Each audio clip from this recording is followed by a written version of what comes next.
Добро утро секој утро за оние кои што подоцна се вклучуваат во нашата програма.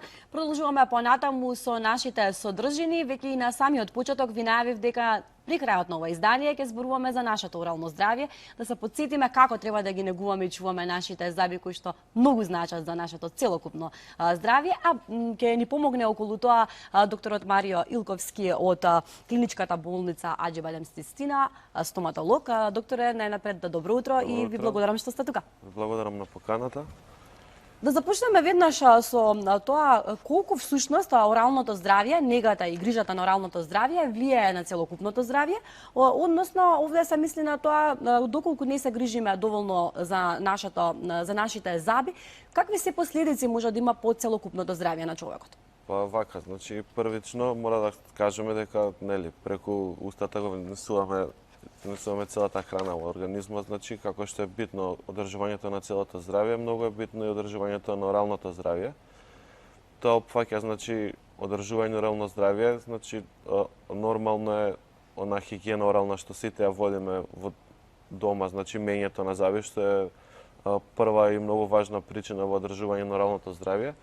Но секако тука мора да кажеме дека е многу битно, значи покрај тоа и посетата на стоматолог, односно одење на редовни прегледи, каде што матичниот стоматолог што го води пациентот може да утврди и види некои промени, значи што би можеле понатаму да наштетат на оралното здравје или да предизвикаат некои здравствени проблеми. Затоа е, освен тоа што е многу битно оралната хигиена, значи многу е битно да се посетува и стоматолог редовно.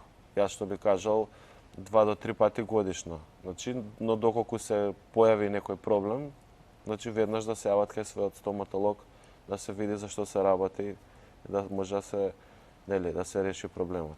Докторе, често пати знаеме да кажеме ме боли главата, ме боли од оваа страна, тоа ми е од забот, ме боли раката, тоа ми е од забот. Какви се последици може да настанат доколку не вршиме редовна нега на нашите зъби? Така, тоа што го кажав во однос на оној дел, значи болката, односно промената или некои кариозни лези, некои инфекции во забот може баш тоа што го кажавте да доведат до тие некои првични знаци, значи како болка на лева, десна страна, често пати пациентите кои разговараме се шири на кај увото, на кај вратот. Значи тоа се првите симптоми, после тоа доаѓа после болката се појавува и оток, така да тоа е веќе знак дека во забалото има некоја промена, односно инфективна промена најчесто, која што мора да се следи и лекува. Затоа реков, многу е битно, значи, врз основа на прегледот што го прави стоматологот, тука се вклучува и друга диагностика. Најпрвично се прави рентген диагностика, каде што се утврдува дали има некоја промена кај некој зъб, дали има кариес, колку тој кариес е сериозен, колку брзо треба да се санира. Значи, се гледаат сите промени во коската. Значи, тоа се први чекори, значи во диагностиката. После тоа, ако имаме нешто сомнително од типот на нешто посериозно, значи може да се направат дополнителни испитувања, као 3D рентген диагностика. Сега ние сме во болнички услови, кога имаме некои промени, отоци по вратот, се праќа на ехо диагностика, значи. Понекогаш знае да оди дури и подоле кон дигестивниот систем сериозни. Видете некои сериозни промени, значи затоа е многу битно, значи многу ситни промени во устната шоплина, значи може да бидат сериозни последица и да доведат до сериозни системски заболувања. Значи доста канцерозни промени, значи може да настанат од устната шоплина. Затоа е многу битно секоја промена што ќе се јави во устната шоплина, значи ако трае подолг период или ако е нешто што прв пат го гледа пациентот, мора да се јави кај својот стоматолог да направи едно испитување. Затоа е важна таа навремена контрола, постојана и редовна кај лекарите, кај стоматолозите. Докторе, колку генетиката влијае врз забалото, односно врз болестите на нашите зъби? Па генетиката реално, значи као наследност, секој наследува нешто од своите родители од генетиката. Така да, значи, јас ќе кажам првично што е битно е оралната хигиена, после тоа значи ние може да имаме добра орална хигиена, а генетиката значи да наследиме замеша прсти. да замеша прсти и да имаме некои значи наследни фактори од типот најчесто наследни фактори се во недел на губењето на зъбите. Тоа го поврзуваме најчесто фамилиарно, значи со на што ќе кажам народски парадентоза што се јавува. Значи и таа болест на пример не почнува нагло, него има знаци претходно. Значи прво почнува парентопатија, па на крај парентоза, значи кога се доаѓа до губиток на зъбите. Значи тука имаме губиток на коска и тоа како наследно, значи може да го поврзаме кај што имале претходно некој од родителите, па да го наследи нели понатака и поколението. А дали е ова честа појава? Дали вие се соочувате со пациенти кои што често имаат генетски пренесена не, да ви кажам искрено не, поради тоа што како да кажам во последниве години, значи нивото на орална хигиена е малце на повисоко ниво. Значи имаме редовни пациенти кои што и доаѓаат редовно на прегледи, се грижат за своето орално здравје. Така да сепак ќе кажам генетиката едно, али најбитната работа значи е одржување на оралната хигиена и редовното да на прегледи. Така, многу би сакала да позборуваме покрај тоа што ова е често зборувана тема, но бидејќи денеска зборуваме општо за стоматологијата и за оралното здравје, стравот од стоматолог се уште постои. Јас познавам многу пријатели кои што денес многу се плашат од стоматолог. Како да го сузбиеме тој страв? Како вие како лекар, како им помагате на вашите пациенти да седнат на стоматолошкото столче без страв? Така, значи денешно време морам да кажам искуствено, имаме доста пациенти значи со страв, односно со фобии секојдневно. Најчесто морам да кажам дека овие фобии се настануваат значи од лошо искуство. Најголем процент на пациенти со фобии ни се децата и секогаш значи што доаѓаат да побараат услуга или значи се во некоја како да кажам фаза каде што детето, односно пациентчето не дозволува, значи не ќе ни да седне на столче, не па да направиме преглед. И кога разговараме со родителите, најчесто е тоа од значи лошо искуство, односно биле на стоматолог, се вршила некоја интервенција, сега причина за таа фобија 99% е болката. Значи тоа дете кој ќе осети болка негде или лошо искуство, значи тоа му останува и веќе му се ствара таа фобија. Значи многу е битно, тоа е првата работа. Втората работа е значи мора првото искуство во стоматолошка ординација да биде значи детето да излезе таму насмеано. Значи не треба се сили детето да се држи за да му се отвара уста на сила за да се направи некоја интервенција, да се поправи па макар и преглед. Значи мора тоа да биде значи кога самиот пациент, односно детето ќе ни дозволи. Значи доста и кај нас кои ќе дојдат првата посета е запознавање со просторот, опремата, инструментите, па од втората, третата посета почнуваме да вршиме некои интервенции. А сега кај повозрастните, значи таа фобија настаната баш од тие работи. Кога разговараме, имале лошо искуство, значи во минатото и затоа тоа прогресира во неодење на прегледи, значи од одовлекување на проблемот и со секој одовлекување, ја ќе кажам, неодење редовно, не санирање на некој, да кажам, почетен кариес или некоја ситна промена во забалото, да кажем најчесто кариесот, пошто е реверзибилен процес, значи тоа само ќе прогресира и ќе оди на полош. Значи ќе оди после со болка, отоци и на крај со вадење на забот, односно губење на забалот. Само го задлобочуваме проблемот што се вели. Не се решава. Да, кога сме кај тоа, не заболува зап.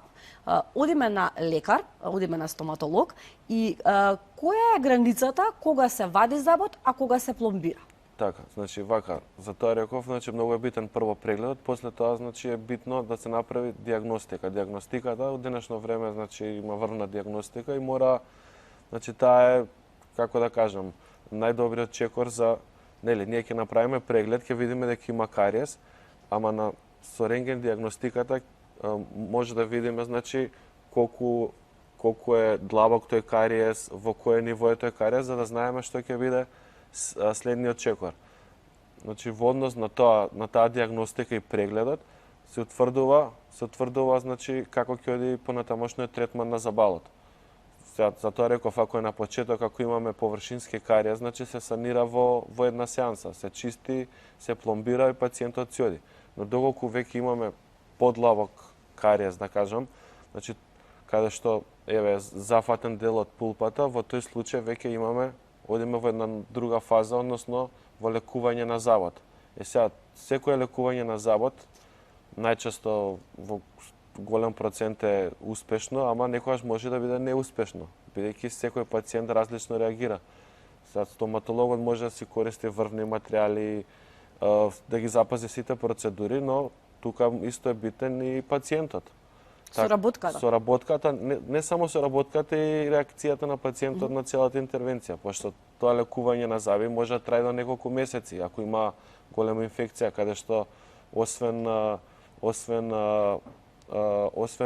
медикаментите што се користат во текот на интервенција, значи се користи дополнителна терапија, најчесто антибиотска, каде што се покрива значи генерално системски пациентот одреден период, неколку дена, значи и сето тоа на крајот гледаме дали ќе прогресира успешно или неуспешно. Затоа одењето навремено е многу побитно него да се чека. Сепак се враќаме постојано на почетокот дека редовните контроли се најважни. Морам да ве прашам и од лично искуство, верувам дека и дел од гледачите се соочиле, кога стоматолог ќе ви рече не ставаме анестезија, подобро е без анестезија, нели има одредени такви ситуации заради тоа што е жив забот. Може ли некако да го објасниме тоа зошто понекогаш имаме вакви ситуации?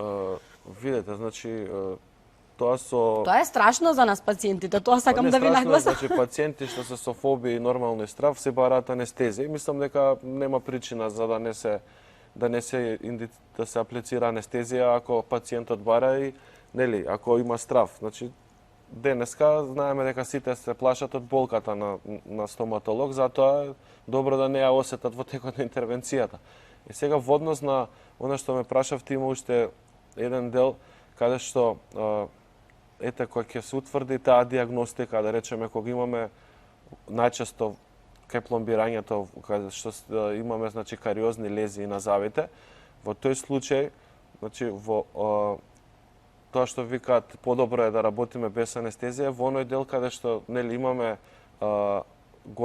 поголем дефект на завод каде што е подлабок и има близина со пулпата, и во тој случај значи е онаа дилема, нели, пошто кога имаме аплицирана анестезија, пациентот не осеќа ништо, а додека кога се работи без анестезија, кога имаме значи близина со пулпата на забот, во тој случај нели имаме осетливост и тоа му е битно на стоматологот некоја граница да види до каде и што. Ама јас ќе кажам сепак таа рентген диагностика во денешно време што се користи сите тие апаратури што ги има во денешно време, значи може да слободно се работи со анестезија и нема причина да не се аплицира ако нормално пациентот има страв.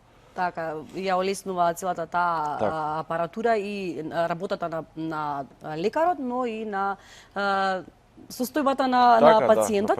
Дури во крајен случај, она најстрашното кога пациентот ќе слушне, верувам дека тоа е најстрашното, дека забот мора да се извади. Благодарение на современата протетика во систина, всушност и забораваме дека сме извадиле заб. Па да, значи да кажам како се менуваат работите исто во стоматологијата. Значи имаме доста, нели, ако дојде до губење на забалото, мора некако да се надокнади, значи да се надокнади тоа забало, пошто е нели преку забите прекусната шуплина се храниме и забалото е многу битно за целокупното здравје. Затоа значи имаме различни процедури, значи за нели да се надополнат тие изгубени заби. Најчесто нели тоа се протетски помагала. Во некој случај, на пример, каде што имаме губење на еден или два заба, се оди со надокнада нели со импланти, забни импланти. Така да во денешно време мислам дека никој не сме да се дозволи ако има изгубено забало да не го надокнади, пошто има многу процедури и нови материјали современи што нели може да го надокнадат забалото. Дури не само ако имаат изгубено, еве имаме доста пациенти на пример што доаѓаат од естетски причини, на пример имаат добро забало, но нели недобро распоредени заби, потемна боја, каде што пробуваат да кажеме освен протетиката има и други естетски методи како да кажам композитни со пломбирање со естетската стоматологија, али протетиката е потрајна, значи поквалитетна како решение во сите овие процедури. Така да денеска имаме и ајде да кажеме на најстара порцеланска метал керамика што гледаме ние пошто во цел свет се изфрла да изфрлиме и најчесто имаме компјутерска изработка на зави. Значи таа од специјални материјали, значи без метални циркониум материјали. И исто многу битно што на пример нели кога ќе дојде пациент што сака да фактички со таа естетска промена му се менува целиот лик. Значи многу е битно тука се оние дилеми како ќе изгледам, каква боја ќе бидат забиве да не ми се смени личниот опис или многу пациенти на пример се предпознатливи дете по некоја тескоба или диастема во забите по говорот и сето тоа им е као една мала пречка и недоумица како ќе биде после тоа. И се и за тоа, например, кај многу пациенти првично правиме фотографирање, правиме 3D дизајн, од прилика како би изгледало забалото, како би биле забите, бојата. И со тоа, да кажам, некаде 70-80% ќе имаат некоја слика како би изгледале. И тука најверојатно влијае многу и психолошкиот момент. Па нормално. И потребен разговор со вас. Па, значи разговорот е најбитен, значи кога се договара, кога се разговара за такви работи, се разговара неколку пати, не може од одма да се решат, пошто сепак е нели тоа зборам кога се прави на целосен третман, односно кога се менуваат сите заби, каде што нели мора да разговараш со пациентот, да му објасниш како, да му покажеш како би изгледало од прилика, да му објасниш околу материјалите, пошто тоа е многу битна работа. Мислам, битно е докторот да објасни на пациентот за целата процедура и за целиот третман и за резултатот нормално. Пошто, знаете, не е нешто што се ако се истругаат забите, не може да ги вратиш назад, веќе нема назад. Да се направат нови. Најчесто кај повозрасните луѓе се применува протетиката. Па не би кажал, има и доста млади што нели, од естетски причини или од нешто, за естетски претпоставува. Да, али губитокот на заби и надокнадата е кај постарите. Кај постарата генерација. Во интерес на времето, бидејќи ми јавуваат дека имаме уште 2 минути, едно за окружување на овој општ разговор за оралното здравје, дали како нација сме луѓе кои што се грижиме за оралното здравје, што велиете вашето лично искуство, дали веќе со текот на времето стануваме нација која што сваќа колку е важно оралното здравје? Па, за разлика од порано, да, процентот на посета кај стоматолог и културата за орално здравје е доста поголема. И мислам дека целокупната, да кажам, стоматолошка фела треба малце да даде акцент, значи со гостување во вакви емисии, со значи отворени емисии во живо, со презентација повеќе на нели сега наш проект е од септември да почнеме нели да не посетуваат или да посетуваме и основни школи кај најмалата генерација за полека значи едукација. Да дадеме едукација и да дадеме насоки, пошто тие насоки се даваат уште од најрана возраст. Значи таа култура, да кажам, морална култура се развива од најмалата генерација. Значи мора да ги навикнеме првично децата да ги четкаат своите заби, да одат редовно кај стоматолог и нормално, значи во денешно време имаме преголем ланец на дентална козметика, каде што може, нели, да им препорачаме какви пасти, четки да користат, како да четкаат и сето тоа да им се даде една насока и правец како да се движат понатаму во однос одржување на оралното здравје. Да, со цел и ние како медиум да помогнеме, ветуваме одново средба за да ја продлабочиме повеќе оваа тема, затоа што има уште многу да се зборува. Доктор Илковски, благодарам што бевте Благодарам заедно што со ме нас. поканив. Така е, почитувани, со овој разговор го заокружуваме денешното издание на Добро утро секој утро. Се надевам дека ви бевме одлично друштво, односно ви бевме одлични гости во вашите домови.